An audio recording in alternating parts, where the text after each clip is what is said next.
Esta quarta-feira marca o Dia Mundial de Prevenção de Quedas de Idosos. Os acidentes com idosos e as consequências acarretadas por eles já ganham dimensão de epidemia. Isso mesmo, Adriana. Epidemia, o vereador Mário Covas Neto, do PSDB, vai conversar conosco sobre esse assunto que é de altíssima relevância pública. Tudo bem com o senhor, vereador? Tudo bem.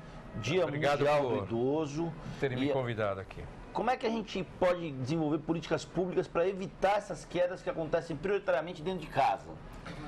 Olha, são vários os fatores que indicam essas ocorrências. Uma é uma questão de, conforme você vai ficando mais velho, você tem problemas de visão, você tem problemas de tontura, muitas vezes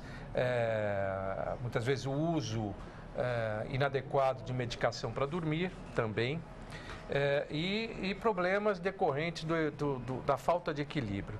Todos esses são fatores que acabam proporcionando uma maior incidência de quedas em determinada idade. Agora, 90% dessas fraturas são causadas por quedas, né, vereador? Um número muito alto.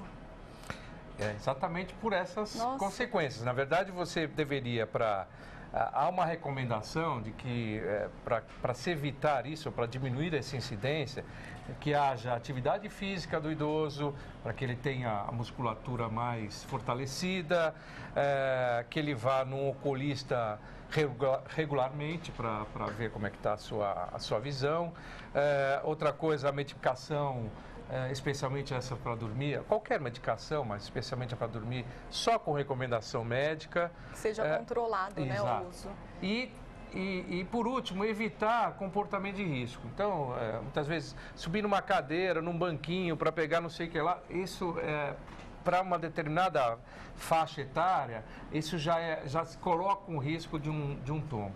Agora, você tem outros fatores que não decorrem só disso, decorre também da falta, eu diria que da pouca estrutura do poder público em atender essa faixa etária. Por exemplo, as calçadas, né? As vias públicas, de uma maneira geral, elas são mal conservadas ou são inadequadas, com buracos, etc. E isso pode ocasionar quedas. Você pega também transporte coletivo, por exemplo. Às vezes o ônibus tem um degrau tão alto que faz com que o idoso tenha dificuldade para entrar e quando entra até se ajeitar, muitas vezes o motorista não tem a paciência de esperar o seu equilíbrio voltar ao normal e acaba partindo, o que ocasiona a queda. Ou seja, os fatores são muito variados. Agora, em casa também, nós tivemos lá o pessoal do Juiz de Fora, eles fizeram uma campanha grande lá para que as pessoas adotassem um kit de casa. O kit leva em consideração uma barra de apoio para o chuveiro. São 3 ou 4 itens, muito simples, barato, mas que isso pode evitar ou diminuir a incidência de quedas. Agora, tem um dado, vereador, que é muito interessante. A OMS apurou que há mais ou menos 1 milhão de fraturas de fêmur por queda de idosos no mundo ao ano. Só que o Brasil responde por 60% dessas quedas. Ou está havendo um baixo diagnóstico, ou o número, ou a nossa precisão, ou os idosos aqui no Brasil caem muito em relação à média mundial, porque é um número muito expressivo, né? Ou então os fatores que levam a fratura do fêmur, como doenças relacionadas a ossos, etc., tem uma incidência maior aqui. Eu não sei qual é a razão, mas em grande parte é o nosso próprio despreparo, quando eu digo da população em geral, inclusive dos idosos e dos familiares dos idosos, de não tratar esse assunto com o cuidado devido. Minha mãe mora comigo, ela mesma teve uma fratura no braço em decorrência de um tombo. E realmente é complicado, porque também você, ao auxiliar o idoso também, no caso da minha mãe, dá o exemplo dá o exemplo da minha mãe.